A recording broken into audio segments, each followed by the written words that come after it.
Everybody, and a really welcome to today's seminar hosted by the International Inequalities, the III.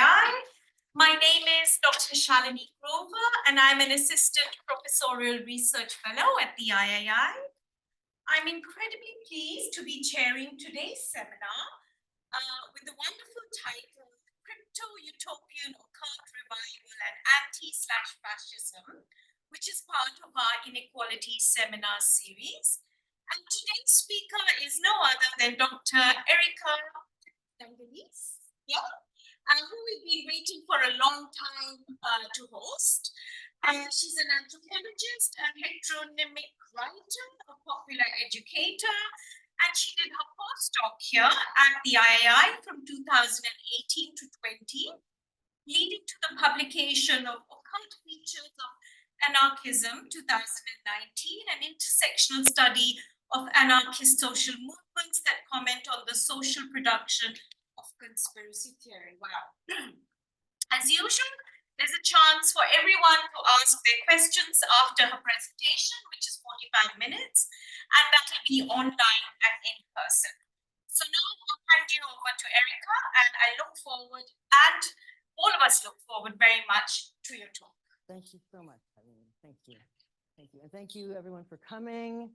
And thank you for bringing me here in person. I really appreciate it. I know it's much nicer for all of us, but also the learning exchange is just so much better live. And given that this project is still in the process of happening, like it's not a book launch, it's still very much in the making. And so it's that much more exciting for me to get feedback and hear what you think. So I will move swiftly forward so there's actually time for a conversation. I'm going to ask someone, I need water. Can I ask someone to just bring me water? The coffee will be good, but it'll be gone in just a moment. And can I ask where the camera is? Where is my Zoom room? Like, where am I? Up here. I think you're fine just where you are. Yeah. Then I'll pick it up. But this is it, eh? Just to know? Okay. Yeah. All right. Very good. So for background, I'm going to very briefly explain that my PhD, a little slightly longer explanation. My PhD was an intersectional study of transnational anarchist activism. So an ethnography of transnational anarchist activism, that's an intersectional study of it, that ends up becoming an ethnography of the intersectionality concept itself. So like how activists use this word, how they cite it, how they enact intersectionality in their understanding in everyday life. And the way the study works is that at first we're looking at how anarchists in different places in across the Americas and Mexico, Quebec, and English-speaking America are position themselves in solidarity with indigenous people's struggles in similar and different ways in these different places. We look at the contradictions of anarcho-indigenism, which in and of itself is an important topic and study. And then at some point, in the process, we get to know all these anarchist scenes in different places. And at some point, the study turns to throw into relief how middle-class Anglo-American university student anarchists in these states and Canada, their particular conception of good politics is informed by how they relate to their selves and their identities as property in particular ways, which then leads them to recuperate the Black feminist challenge of intersectionality within the logic of neoliberal property relations instead of, let's say, mobilizing intersectionality as a tool to build coalition across difference. So that is the PhD in a nutshell. And if you want to read more about it, you can do that here. Where do I point this thing? Okay, there we go. That's where you find it, okay? And partly I say this, because Occult Features of Anarchism is such a clever little book, people assume it's my PhD dissertation, but it's not, it's just chapter 3. And I do come back to the question of intersectionality and property a bit at the end of this lecture today when talking about the social life of mathematics. So it does make sense to mention the broader research context of Occult Features briefly now. There we go. So yes, as Shalini explained, during my first postdoc at the Inequalities Institute here, I wrote this book in the voice of Spartacus Tonan, Supreme Magus of the Kitchen Garden, 007, because why not? And today I'm going to talk a bit about this one and its reception as a way of introducing the new research field, where I'm considering the techno-positivism of the current occult revival across Europe in connection with cryptophilia, is what I'm calling it, as my latest synesthetic methodological practice. And basically to bring everybody a brand new cautionary tale about the return of fascism with better technology and drugs. But first, what do I mean by cryptophilia? And what do I mean when I say this is my latest synesthetic organizing concept? I mean, I've noticed a lot of metonymic partial connections, spiraling repetitions of form and content in form, and how this occult revival celebrates, fears, regards the power of the hidden itself. This is sort of like, you know, the title develops, right? I like the first title, I love the title of the lecture, but I'm thinking this might be the title of the article. You know, they sort of move and change, and we'll see. And perhaps this is all in relation to the historical moment. Perhaps it's in dialectical relation to, you know, this post-pandemic leveling up of the society of the spectacle, the swashbuckling primitive accumulation of life as digital content, the ever-growing libidinal investment in virtual connection and recognition, such that the pleasure of the avatar is now the ends and not simply a means. Like instead of our desire, our alienated pleasure being derived from watching movies or wanting our lives to look like movies, we're literally settling for just little movies of our lives that look like little movies, but also know that something is deeply wrong. This is a hypothesis, okay? Remains to be seen. What I do know is that across the counterculture at the moment in Europe and beyond, cryptography, you can't read the text at the top. That's too bad. Let's close that dialog box if possible. It's not the end of the world, but it says a whole bunch of stuff about AI, which I found interesting. AI is, of course, everyone's favorite topic this year. It's the new. Just press OK. Hey. There we go. Now I'm satisfied. Thank you, Peter. Sorry.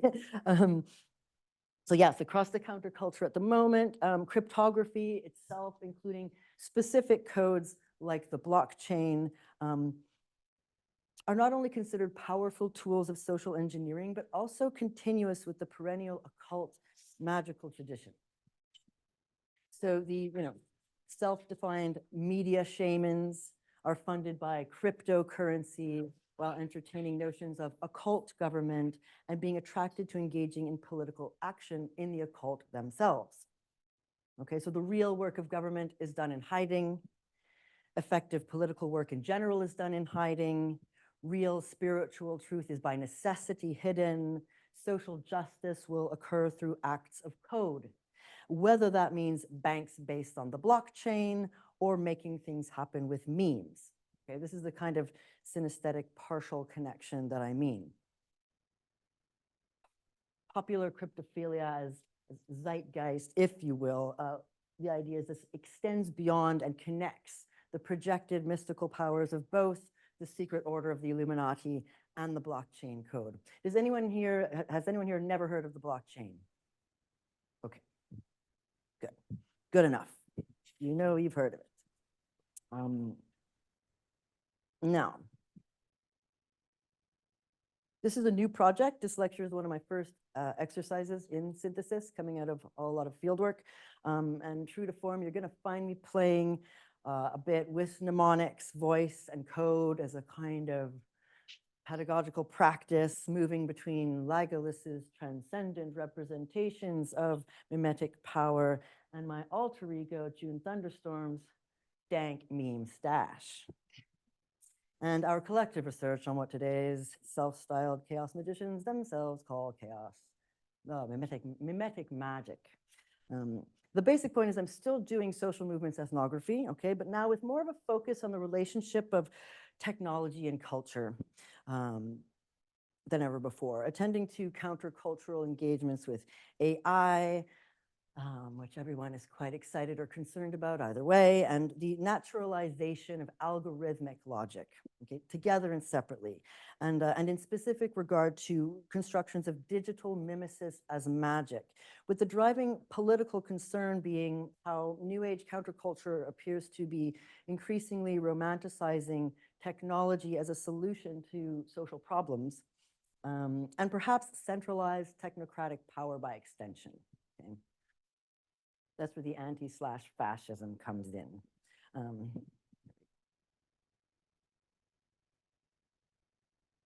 I'm gonna do the developmental account though. I'm gonna go back and I'm gonna explain the occult features of anarchism just a little bit before I go forward, now that we know where we're going. So Occult Features of Anarchism is an intersectional study of classical anarchism addressing its production in masculine public spheres from the Renaissance to the 19th century.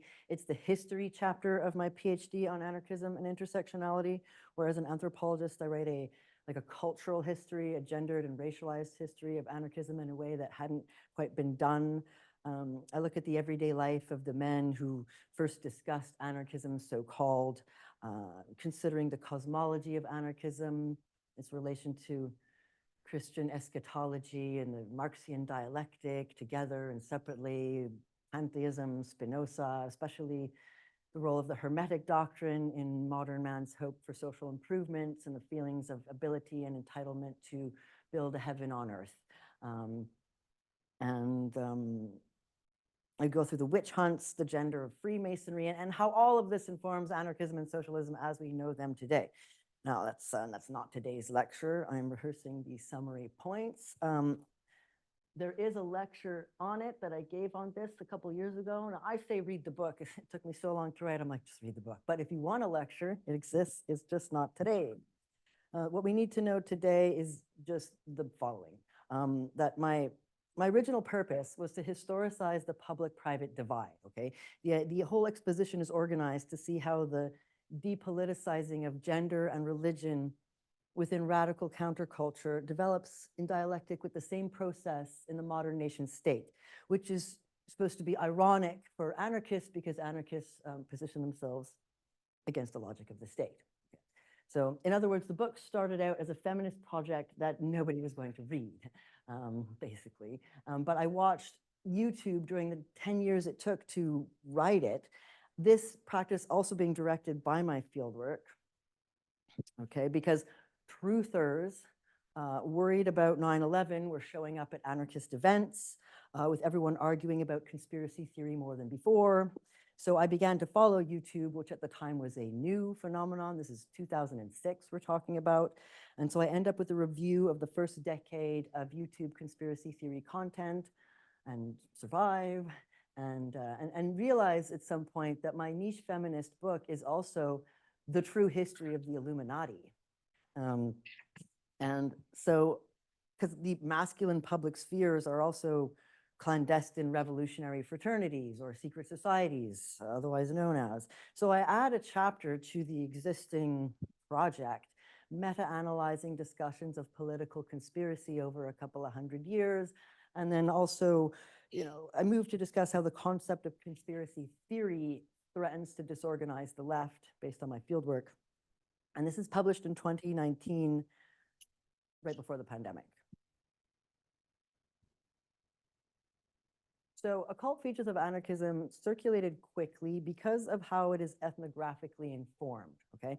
The book itself is not ethnography, except for maybe 2 chapters. It's actually a history book that I imagined my activist friends and the conspiracy theorists they disliked would both get something out of. I was trying to get these people in the same room, or at least thinking together, bringing so-called conspiracy theorists toward an anti-capitalist analysis and also facilitate a nuanced anti-capitalist discussion around the phenomenon of conspiracy theory.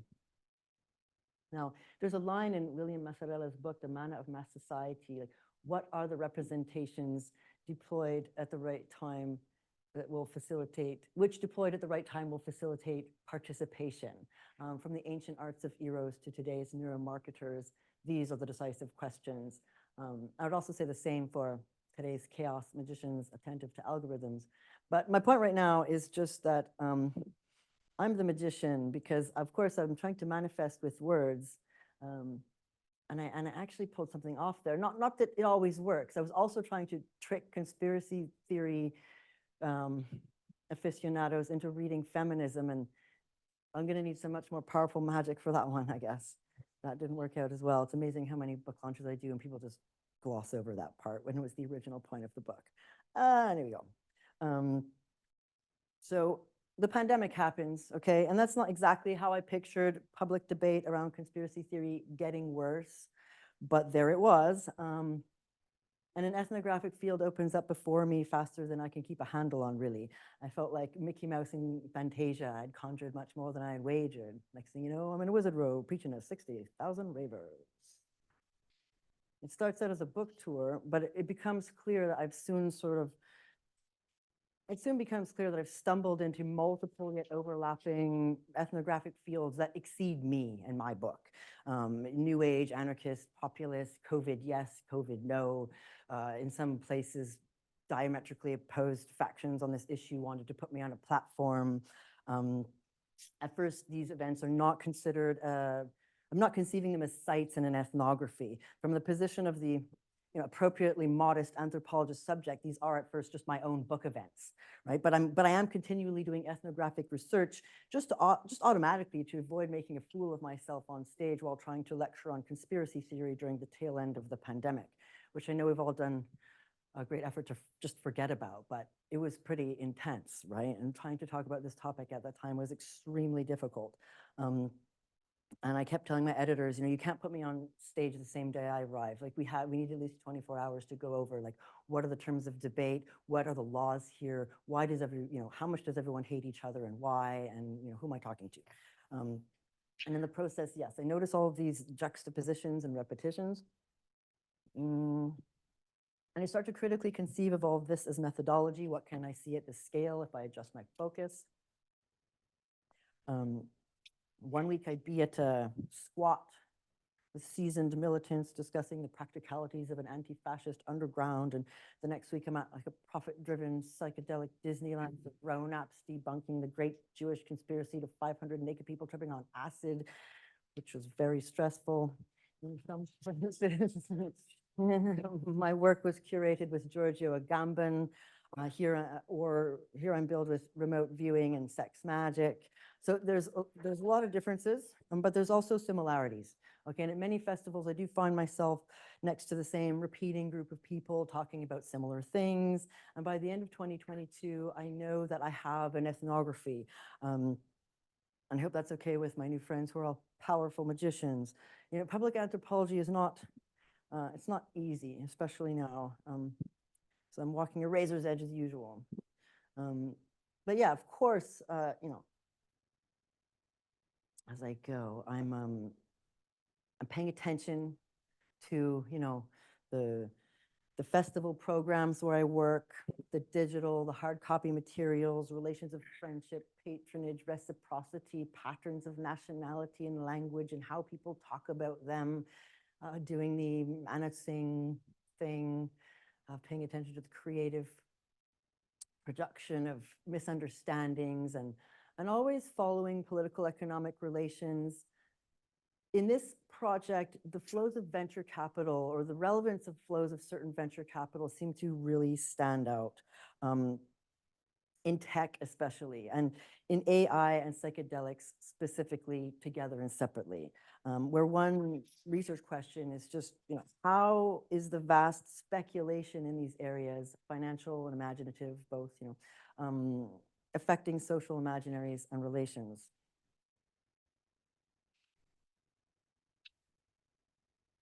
Is it a coincidence, that the media shamans are also often tech bros who work in programming, or that cryptocurrency entrepreneurs stage parties dressed up as Freemasons? Do New Age counterculture in Berlin and London share certain features in contrast to otherwise quite connected scenes elsewhere because of specific flows of tech money and the digital nomads that earn it. What does it mean that code, especially the blockchain, but also code writ large, is associated with the Kabbalah, and that ChatGPT be approached as a method of divination? The techno-positivism at these psychedelic trance parties, which used to, have a good fraction of primitivist hippies involved, is so strong that when psychonauts behold the apparently sentient entities that appear in DMT experiences, they call them machine elves. Okay, that's the deep reality. Does anyone here know the book Subculture by Dick Hebdige? Is that a book that anyone knows? Okay, a few people. Okay, good. He does this really great work moving between the political, economic, and the aesthetic, showing how the semiotics of white working class punk in 70s Britain, including like a specific use of safety pins as accessories, develops in dialectic with the aesthetics of reggae and dub and black movements at the time, and looking at all of it in relation to post-war abundance and scarcity. And I can't do the full book review now, but it's a fabulous, masterful work, and I find it very inspiring in this project. And I can only hope to write as good of a work on how to, how the aesthetics of today's neoliberal psychedelic renaissance synesthetically reflect the racialized, gendered, political, economic contradictions of its production. Because, yes, I am still doing feminist ethnography. Okay. I notice how technology is imagined to provide solutions, except maybe when it comes to altering the body in gendered ways. Okay. Follow me here.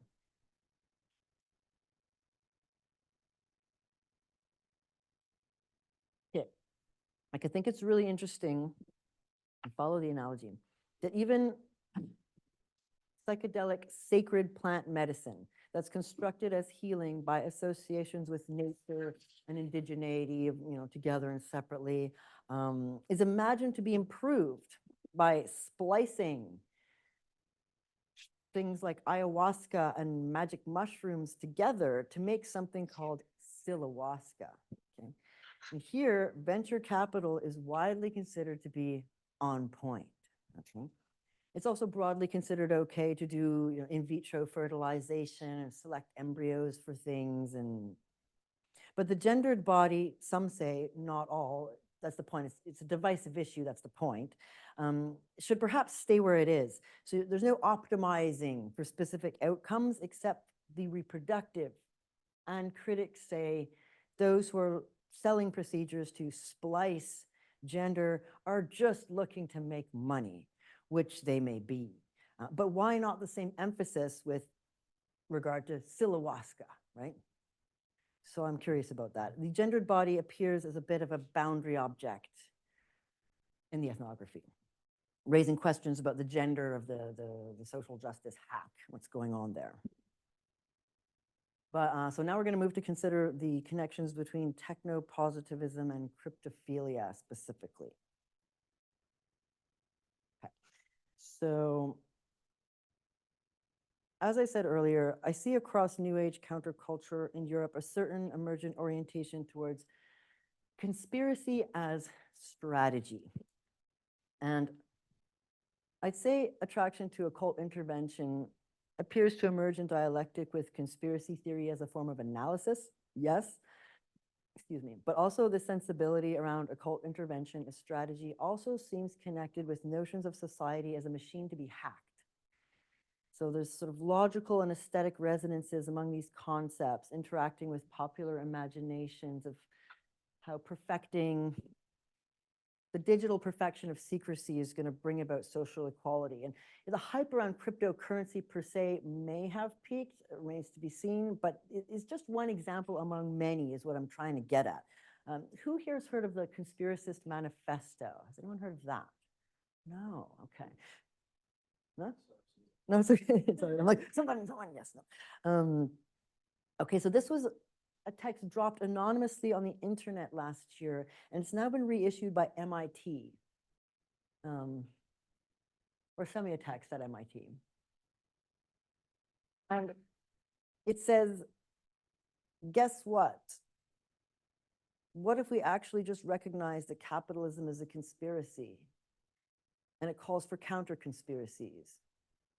I haven't done a full sort of research on this book yet. I want to know, like, you know, when semiotext republishes it, like, are they doing that because they're concerned about it? Are they doing it because they agree? I mean, I'm going to dig into this, okay? But the point right now is that the people in my research, they're coming to this cluster of ideas independently, like before this book is out. It's not because they're reading this book. So we have a bunch of people coming, playing with the same set of ideas, a broad cultural phenomenon, which I'm trying to get a handle on. And I want to point out how the Conspiracist Manifesto itself points out how the heart is the site of intelligence, the site of participation in the world. We will prevail because we are deeper humans. And I want to point out in turn that occultists across the political spectrum and anyone who works with the art of memory also knows this, or believes this if you prefer, but which brings us to magic, okay? Now, the chaos magic theme itself starts early on. Here in London, while I'm launching the original English book at Freedom Shop, which is a famously small anarchist bookshop where an unexpectedly large crowd shows up. And during the Q&A, I get, you know, you've just defined the principles of chaos magic, right?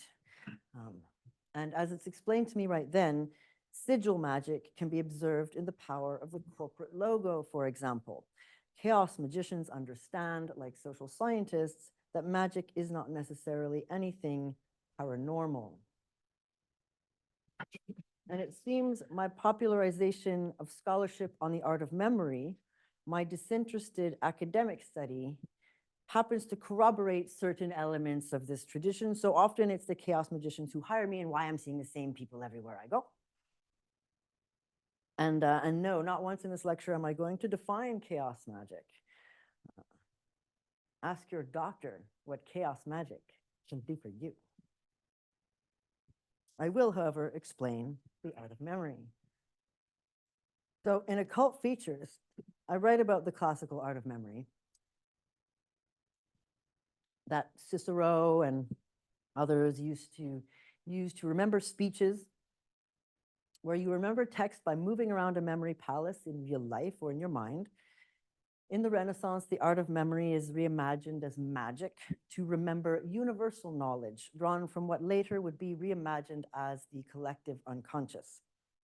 So it's understood since long ago that moving images help fix things in the memory, and that it's much easier to remember images than words, especially certain kinds of images, ones that include jarring juxtapositions, unfamiliar combinations of the familiar, also action.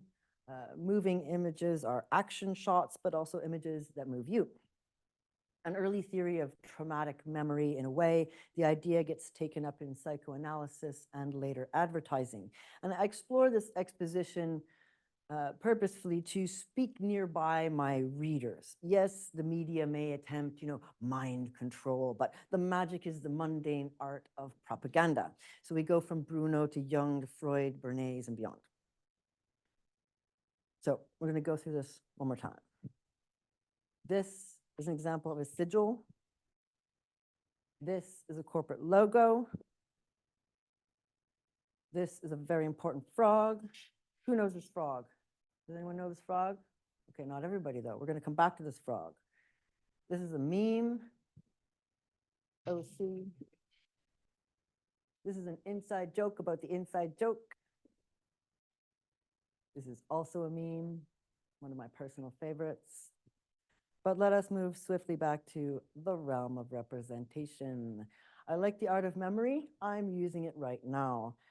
Representation and participation. So I love the work of Francis Yates, Abby Warburg, Carlos Severi.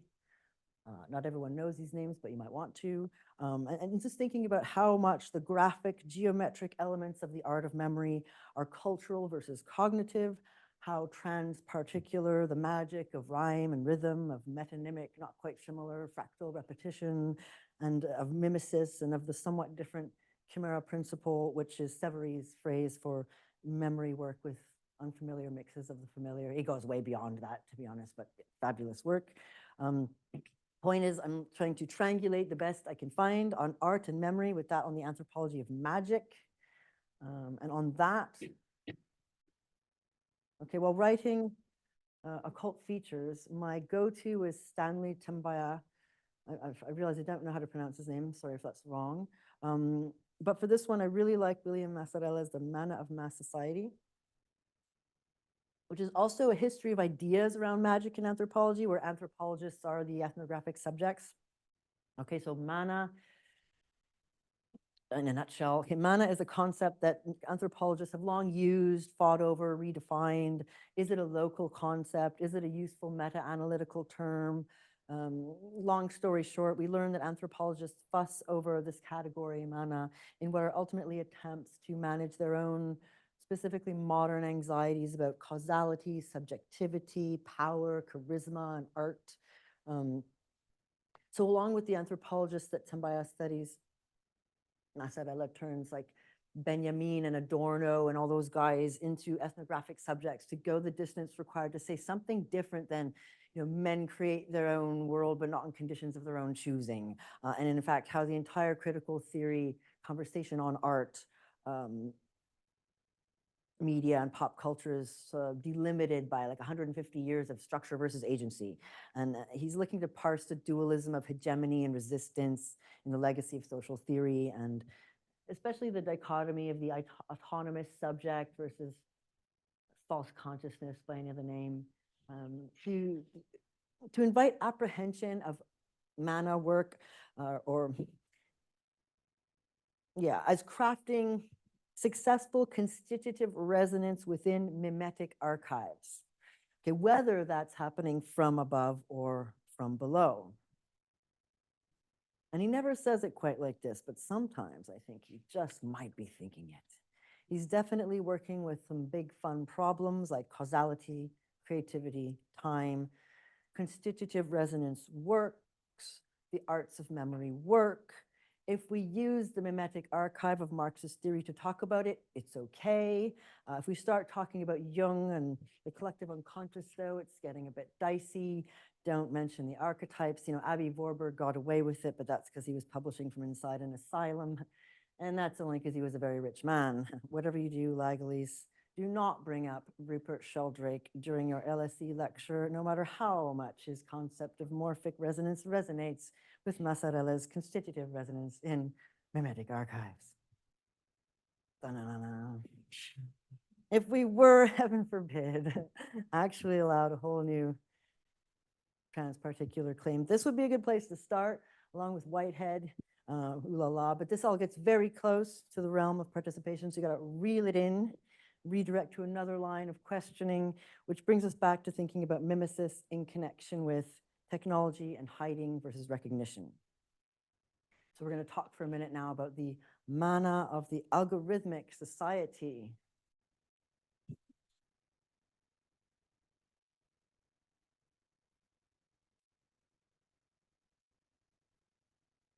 There are specific problems of addressability for the mana worker in the society of the algorithm, which are different than those facing the real and imagined audiences of the mass society, where the sirens who craft their songs of seduction imagine us, rightly or wrongly, to be sitting in salons watching the 6 o'clock news together, and the new situation where we ourselves are invited to play both parts every 5 minutes, and who is watching anyway? You know, like notice the important derivative question, you know, as velocity is to speed, sort of. I'm concerned about the changing size of the gaps of guessability and addressability, like the rates of change and who we imagine is hearing us versus who is hearing us. Not just the fact that the audiences are different or not together in rooms or apprehending synchronistically and all of the other clever ethnographic things that anthropologists think about, but the problem of address in this era of art in the age of digital reproduction in conjunction with the specific logic of the algorithm. By which I mean, the algorithm in itself like with its binary logics, its invitations to metrics, quantification itself, the logic of the mutually exclusive category itself, but also specific algorithms designed by specific agents with motives, often profit-seeking. No wonder people feel they need to hack reality and game the algorithm. No wonder some people might give up on the notion of authentic or transparent communication and simply seek to produce effects. Consider the logic of the Facebook post or whatever your favorite platform is that leaves you feeling like you've told everyone, but only 4 random people see it, and they probably don't even like you. And how similar fantasies of address can now apply to the academic lecture on because as well, because I'm on camera now. This is on the internet, right? It's like, hi mom, comrades, winter is coming. While we were arguing about representation, Hal over here figured out what we look like. I have to take advantage. You don't see me on the internet very often. You don't see many YouTube videos of me, and that wasn't easy. I did spend the last 3 years doing public events.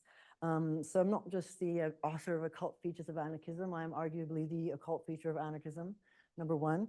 And I write under improper names as well. And I normally would never tell you or out myself. That's kind of the whole point. I wrote as June Thunderstorm for a decade and never picked it up, even though I won a couple of awards. But this cover is going to break anyway for all kinds of reasons beyond my control. So I'm taking this very unique opportunity to say hello before perhaps disappearing again.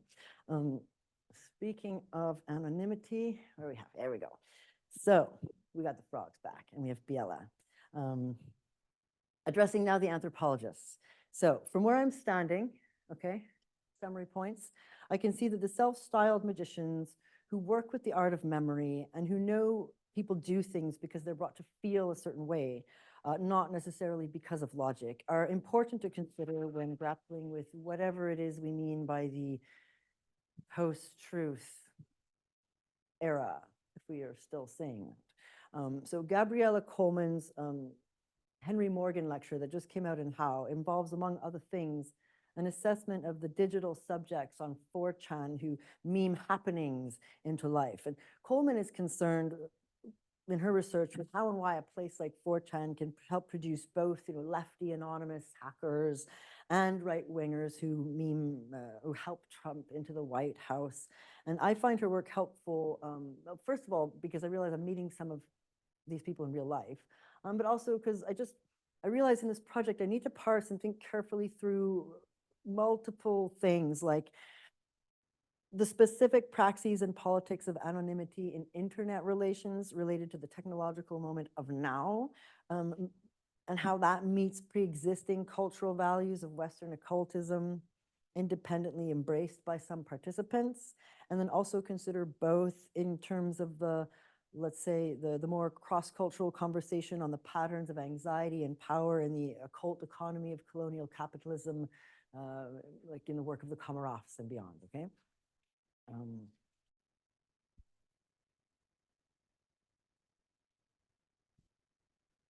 So like the alt-right guys that look to meme Trump into power, talk openly of mimetic magic, CNN, and seem to get the art of memory as well. The lefty friends of mine that will write long essays on Proudhon and then post on the internet like videos of their book fair workshops as content when before the pandemic you weren't even allowed to bring a camera in, like don't seem to get it in the same way, or actually like seem to want to distinguish themselves from it in particular ways. And a lot of social scientists don't seem to entirely get it either. I mean, it's brutal. It's really brutal. And we all know it. We all know there's something wrong with this, but we keep doing it. And I actually I hear my colleagues, my social scientist colleagues complaining at times of voters not being rational, not voting in their own interest, as if they themselves are rational, or as if any of this should be surprising, especially if you are a social scientist. The art of memory is not a secret. Mimetic magic is not itself the secret. It's discussed widely. Um, and yeah, if William Massarella himself hears me addressing him today, it's not the hubris of Odysseus. I want him to know about chaos magic and this whole ethnography that matches his theory, especially since I see at the end of his book that he's into chaos too. Now, it sneaks in a bit quickly compared to, the meticulous treatment of Benjamin and Adorno, but no matter. And I did say earlier that I wasn't going to explain chaos magic, and I'm not, but I am going to talk about chaos a little bit. Because of course we want to know, like, what is the emic meaning of this concept to the people involved, and what is its own history as an idea itself? What is that about? Some people saw me or heard me refer to partial connections, and know that I'm referring to Marilyn Strathern. Other people think, oh, I know a book to recommend her. Don't be that guy. The fact is that, long before I hear of chaos magic, okay, I begin a history of ideas study in relation to chaos. I crafted it with the title Chaos and Causality, directing it to the Journal of the Royal Anthropological Institute as a reply to Rodney Needham, writing in Man in 1976, who writes a paper called Skulls and Causality. Does anyone happen to know that paper? Yeah, it's okay. I didn't know. Real specialist stuff. That's for an anthropology lecture. But point is, Rodney Needham, he turns scholars into ethnographic subjects, studying how their models from modern mechanical physics inform their cross-cultural theories of headhunting. Okay, presuming that skulls contain energy, for example. And so I use this as a departure to trace patterns in how social scientists unwittingly import Euclidean geometry as models and linear algebra into social science modeling that is rhetorically positioned and legitimized as in line with nonlinear dynamics corresponding to nonlinear partial differential equations. If you know, you know. There's all kinds of examples of social scientists mixing up the logic of the fractal with the import of the Mandelbrot set per se. Everyone from Marilyn Strathern to David Harvey moves between metaphor and ontology in cheeky ways that themselves have politically significant patterns in relation to how they want to construct postmodern fragmentation, contingency, and either the death of the Euclidean Marxist dialectic or its renewal. Now, the ethnographic departure for all of this mapping of math metaphors is in the PhD, and is originally around the fact that how anarchist activists and their theorists construct chaos, complexity, the rhizome, a favored concept, all of these together and separately, their excited cultural production around this set of ideas, and how they position them to mean that that nature and history are on their side once again. So the dialectic may be dead, but we anarchists have nonlinear dynamics now, so science and history still back us up. But meanwhile, the same activists in everyday life play linear anti-oppression games, like literally like with beads and stuff, to measure intersectional oppression, which they literally discuss in terms of axes. And that's just the beginning of the questionable math involved in their attempts to build linear taxonomies to manage questions of epistemology. Now, is this what Patricia Hill Collins recommends as intersectionality? No, but it's definitely what they're doing. And anyway, when I try to go to the social science literature to show how the activists are mixing their math metaphors in politically significant ways, I find the social scientists are doing it too.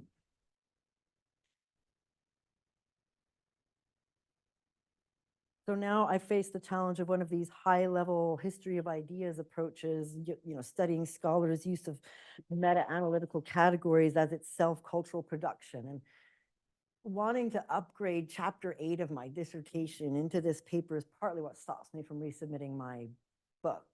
And not having done that yet is very frustrating. But I do sometimes wonder about the synchronicity, shall I say, of this chaos magicians sort of walking into my life while I'm standing here with this pretty perfect literature review in my hands. Because of course I've started to pay attention and ask, chaos magicians, well, how do they understand their activity in relation to chaos? And every day I'm closer to this whole book called The Social Life of Chaos. And too bad I have no funding. Here's where I ask you to subscribe to my Patreon. This looks like a joke, and it is sort of a joke because it only earns 50 quid a month, but this is an actual page, and I actually am asking you for money because I actually want to start a school. And that book on chaos is mine, unless some guy who has more time and money than me publishes it first, right? Or even after. I mean, all that stuff that Didier Fassin was writing about conspiracy theory and current anthropology. Shouldn't he be citing me? Am I wrapping it up? I'm close. Okay, all right. Fair enough. Which brings us back to conspiracy theory. Best segue ever. Okay, so I understand why anarchists on the left, they don't like conspiracy theory. Okay, that was the last book. We've done it many times. We could almost say that the ruling class conspires, except that in Marxist analysis, no one individual has the complete knowledge of the totality required to plot a decisive intervention, except for perhaps Marx himself. Ha ha.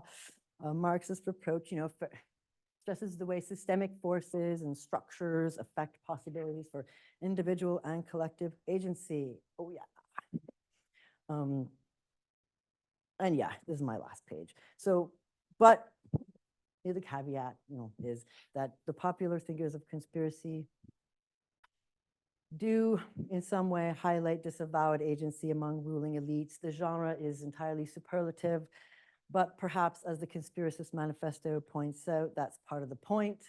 Given that for decades, social scientists cite Foucault about the constraints on our activity while finding so much resistance among the subalterns, perhaps conspiracy theory is uncomfortable, partly because it's like the anti-Foucault, and rather than tossing off Bourdieu as paranoid, maybe we should look at how people are approaching the critique of Bourdieu.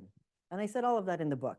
Post-pandemic, what I'm adding now in relation to this and synthesizing with the question of primitive accumulation of life as digital content, the politics of data mining, AI, is all this about the politics of visibility and what it means.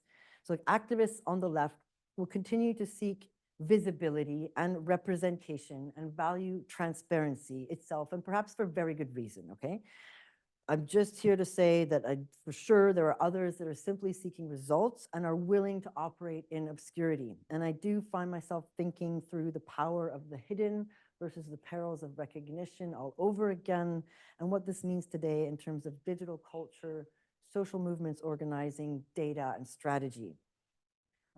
Yeah, and when I say I find myself thinking through the perils of recognition all over again, I am referring to my PhD dissertation where I do this very deep dive on semiotic and legal property in relation to identity politics, and it's way too much to get into here, but that's what I mean for those who know or find out. And yeah, to close, I'm just going to say that I'm worried enough about what I see going on that I might actually approach my next ethnography as a digital magician myself, who knows that it's not always logic that moves people to action, and who knows that the person interested in conspiracy theory likes to be in the know. Beware the psychedelic metaverse. Burning Man is dead. Burn and Subutex forever. With my friend Amy Miller at Wide Productions, we are actually looking for development funding for documentary. So again, anyone who wants to throw lots of money at us, feel free. In the second act of this film, I'm going to position my very own research as occult knowledge, okay? We're gonna learn about the conspiracy theory conspiracy. Did you know that the distribution of the protocols of the elders of Zion was itself a political conspiracy? Did you know that getting us to argue over the potential existence of conspiracy is itself a conspiracy? Wake up, sheeple. Thank you so much. Free Palestine. Thank you.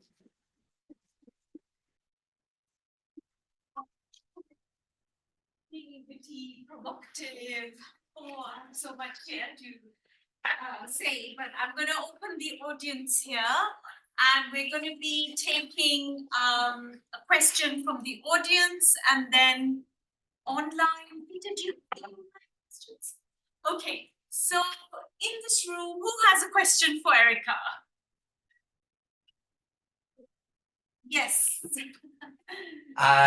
Thank you for the talk. I'm interested. So I've spent more time looking at conspiracy theories as they diffuse in far right scenes, and I know that that's not the focus of your ethnography, but I'd be interested in your reflections about how conspiratorial beliefs diffuse in similar or different ways through leftist and even neo-fascist scenes, or how that those similarities or differences are perceived from within the anarchist scenes that you have spent time with.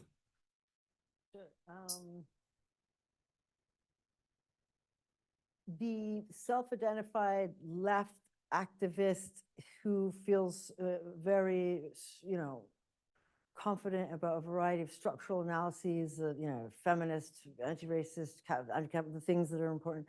There's often a very specific disidentification with conspiracy theory, and there's a whole bunch of concern about wanting to be distinguished from anyone like that. So there's a politics of distinction almost out of in a way around it, and I pick at that insofar as it does overlap with Bourdieu's concern about distinction in class, because in some ways I feel like there's a respectable anti-systemic, anti-establishment way of thinking, and there's an unrespectable one, and as you get to what sounds more and more like conspiracy theory, it's less and less respectable, which is a different question of being less and less right? It may also be true that these theories become less and less accurate, but that's a different question about whether or not they're respectable. And so these two things are the question of it being accurate and it being respectable are being managed together always. So often, if there are certain ideas that some might consider a conspiracy theory, but some left activists will consider true, maybe some things like, oh, I don't know, the CIA involvement in Latin America, or some things that are considered like, actually, no, that happened. No, we're gonna say that one. We're gonna keep that part of our style of critique. But we're gonna make sure it's not considered a conspiracy theory. It has to not be a conspiracy theory for us to get close to it, because the idea of a conspiracy theory is unrespectable. There's so many things. I mean, I could just talk about that for another hour now, but I also want to let other people speak. I'd like to hear about what you want to speak, say just for a minute what you found about the right and the diffusion among the right. What do you find? Well, I mean, I would just say, kind of a really brief connection, that in the European far right and neo-fascist right, I mean, definitely a combination of occult iconography, but also digital memes are used. I mean, so the strategy of being concealed can also be a way of avoiding sanction for beliefs or opinions which are genuinely violent and unacceptable for very good reasons within public debate. Although, so I think it's interesting. Frog, right? Everyone who doesn't know about the frog needs to know about Pepe, right? This is a good example, right?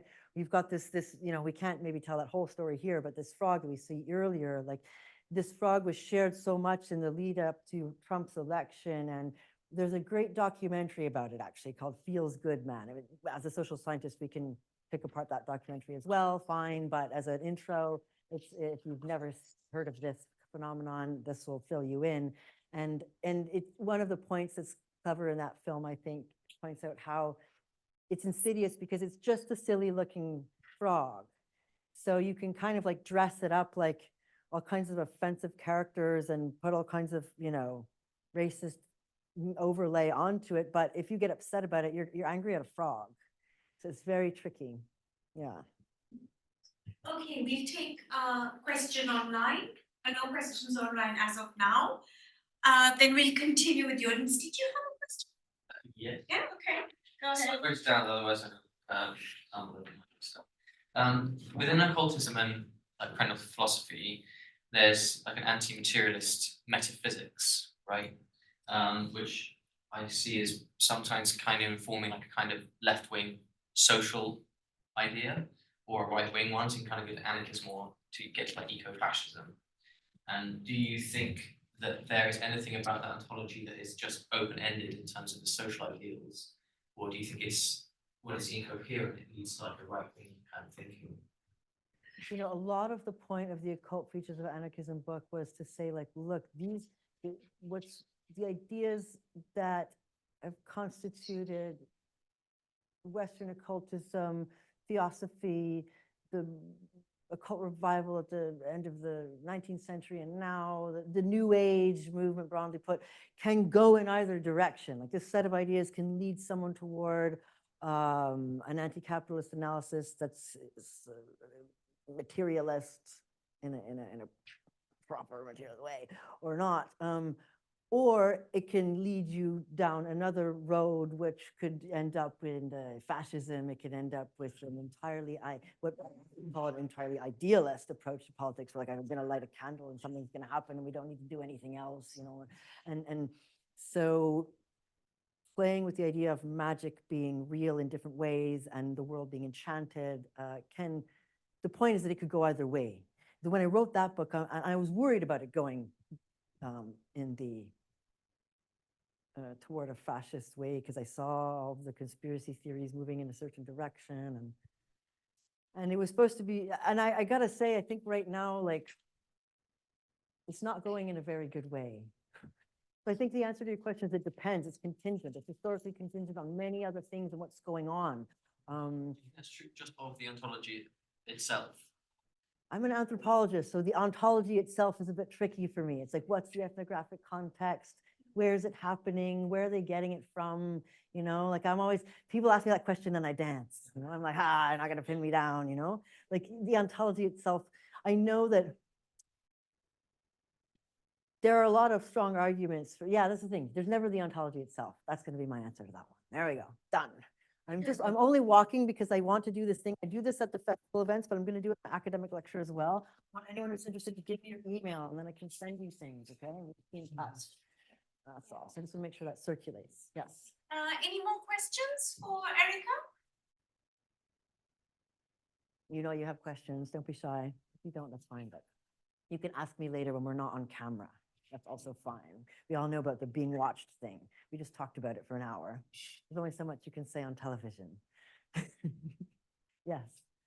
Really vague question, just because nobody else is asking a question, but I'm interested in, you're talking about drugs and technology and sort of drugs as technology and the political implications. Do you think particular like technologies can be like sort of like tools that have specific uses embedded within them, if you see what I mean, and move in the directions?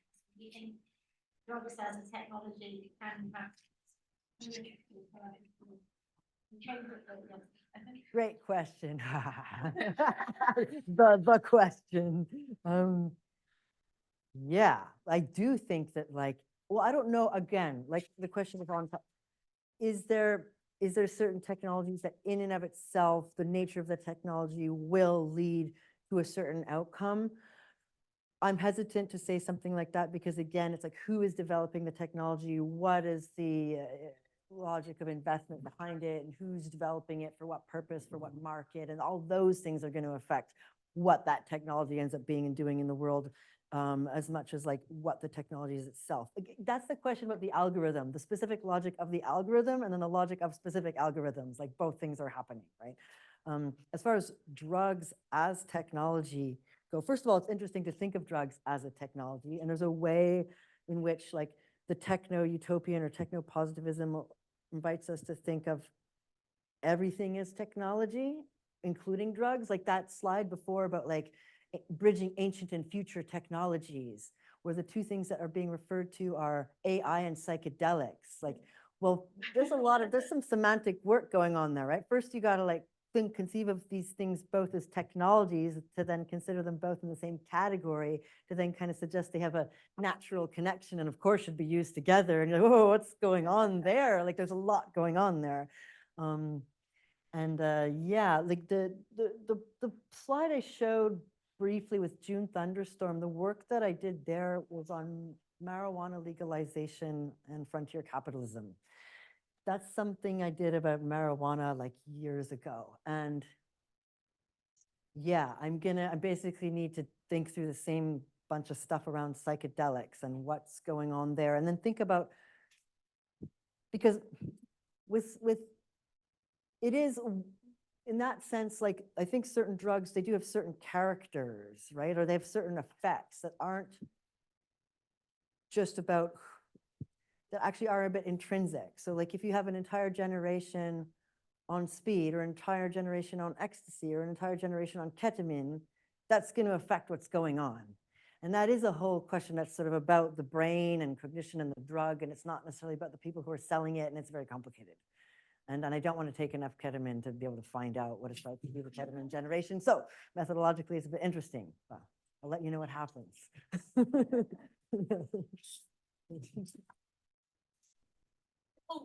We do have to put it, we do have to say bye because we crossed the time limit. But Okay. let's thank Erica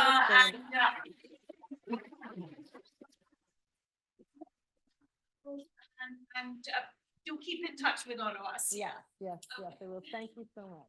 And yeah, feel free to stick around and also buy books. I forgot to say, self-promoted. If you want a book, so book. And feel free to give me your email and all that.